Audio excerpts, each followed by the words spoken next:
Hello guys, welcome back to my YouTube channel. আজি মানে নাম তো সিদিনা কাম কৰিছিলোঁ আজি নাম ফাইনেলি আজি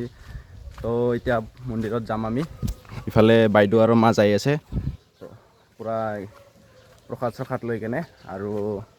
এতিয়া গা চা ধুই পুৰা ৰেডি তো মন্দিৰত যাই কেনে দেখাই আছোঁ গাইজ তো এতিয়া আমি আৰু মন্দিৰ তো ইফালে আমাৰ মেডামজি আৰু ইফালে আমাৰ এইটো বস আৰু পুৰা মন্দিৰ পুৰা শাস্ত্ৰপাঠ পঢ়ি আছে ইফালে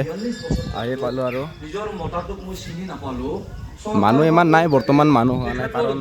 এতিয়া তাৰমানে যিহেতুকে চবে কামত অলপ ব্যস্ত হৈ থাকে না ঘৰতো তো ৰাতি হ'লে মানুহ হ'ব আৰু নাম প্ৰদৰ্শন আছে নাগৰা নাম জংকি দাস আছে ইয়াতে আজি আৰু ইফালে জুবিনদাৰ ফটো এড হৈছে ইয়াতে কেনে সেলফি আৰু ইফালে পুৰা শাস্ত্ৰপাঠ পঢ়ি আছে আৰু বৰ্তমান ইয়াত এতিয়া শাস্ত্ৰপাঠ পঢ়া চলি আছে তো এতিয়া শাস্ত্ৰপাঠ পঢ়ি আছে আৰু এয়া হৈছে মন্দিৰৰ ভিতৰৰ দৃশ্য তো বৰ্তমান ৰখি আছোঁ মই আগত বেলেগে চাকি লগাই আছে তো মই অলপ ৰখি আছোঁ পুৰা চাকি জ্বলাই আছে একদম পূজা পাঠ কৰি আছে আৰু ইফালে মুনু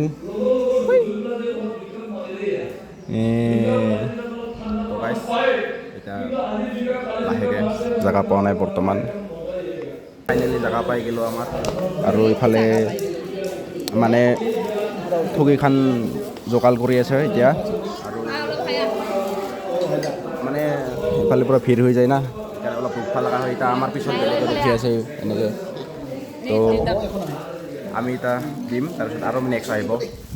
তো গাইজ পুৰা শয়া চয়া কৰা হৈ গ'ল আৰু ইফালে শয়া কাঢ়ি আছে মা দেউতা আৰু বাইদেউ ইফালে আৰু দেউৰীকো সেয়া ল'ব লাগিব তো সদা ল'ব লাগিব গাইজ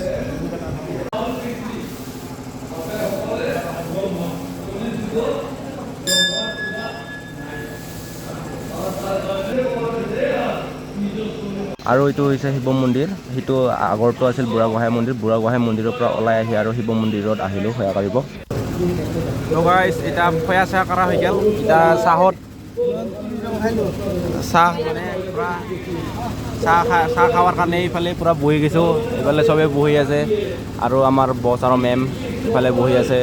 তো গাইজ আহিলোঁ মন্দিৰৰ পৰা আহি মানে মই একলাই আহিলোঁ তো বাইদেউ আৰু মাহঁত তাতে থাকিল মই আহি গ'লোঁ ঘৰত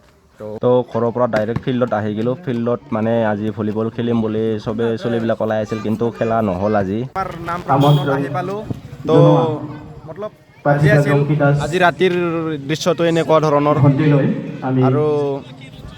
ফিল্ডত যোৱা নাই জাষ্ট আহি যাম আৰু ৰাতিৰ দৃশ্যটো ঠিক এনেদৰে নাম পাৰ্টি আহি গ'ল আৰু মানুহবিলাকো অহা অলপ ৰেডি তাৰমানে আৰু ইফালে গোটেই ৰাইজে আহি বহি পূৰা ৰেডি আৰু এইফালেও পাঠিকাবিলাকো আহি ৰেডি আৰু এতিয়া নাম চাবহে বাকী আছে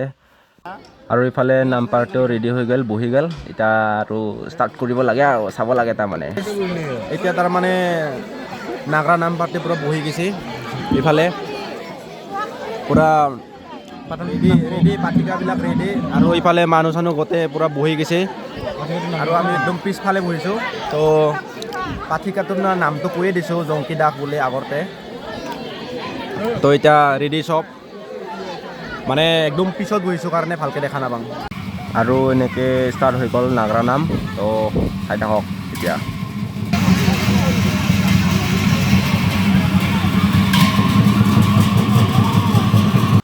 তো গাইজ এনেকৈ আজিৰ ভিডিঅ'টো সমাপ্ত কৰিলোঁ তো ভাল লাগিলে লাইক কৰিব কমেণ্ট কৰিব আৰু লগতে ছাবস্ক্ৰাইব কৰি দিব গাইজ